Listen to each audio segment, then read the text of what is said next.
તો finally Krishnadev યાજ્ઞિકની film આવી ગઈ છે થિયેટરમાં અને જેનું નામ છે ડેની જીગર, જે મેં ગઈકાલે જોઈ હતી. યશ સોની અને એની સાથે આ મૂવીમાં આપને જોવા મળવાના છે બીજા ઘણા બધા અમેઝિંગ કલાકારો. અને સૌથી પહેલા વાત કરું તર્જની ભાડલા, એ સિવાય ચેતન દૈયા, પ્રેમ ગઢવી અને બીજા ઘણા બધા કલાકારોએ બહુ જ ઉમદા કામ કર્યું છે. મૂવીની વાત કરું તો આ મૂવી એક સ્પૂફ કરીને રિલીઝ કરવામાં આવી છે, એવી રીતે જેને પ્રમોટ કરવામાં આવી હતી. અને જ્યારે કૃષ્ણદેવ યાજ્ઞિકની ફિલ્મોની વાત કરીએ તો ચાહે વાંઢાવિલાસ હોય કે પછી શું થયું હોય કે છેલ્લો દિવસ, એમની મૂવીએ બહુ જ સારી એવી કમાણી કરી છે અને સારા એવા સ્ટાર્સ પણ આપણે ઇન્ડસ્ટ્રીને આપ્યા છે. પણ આ ફિલ્મનું સૌથી વધારે જો મજેદાર પાસું હોય તો એનું કોમેડી, જે રીતે એક પછી એક ડાયલોગ્સ આપવામાં આવી રહ્યા છે, ડાયલોગ્સ ડિલિવરી. અને સ્પેશિયલી હું તો કહીશ કે આ જે મૂવી છે એ તર્જની ભાડલા માટે બહુ જ ગજબની રહી હતી.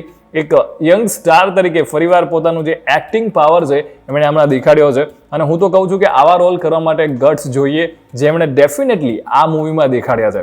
મૂવીની સ્ટાર કાસ્ટની સાથે એનું મ્યુઝિક છે એ પણ પ્રોપર છે. પણ હા, એટલું ચોક્કસથી છે કે જો તમે લોજિક લગાવીને મૂવી જોવા જવાના હોય તો રહેવા દેજો. પણ એક ભરપૂર કોમેડી ફિલ્મ, એન્ટરટેનિંગ ફિલ્મ છે.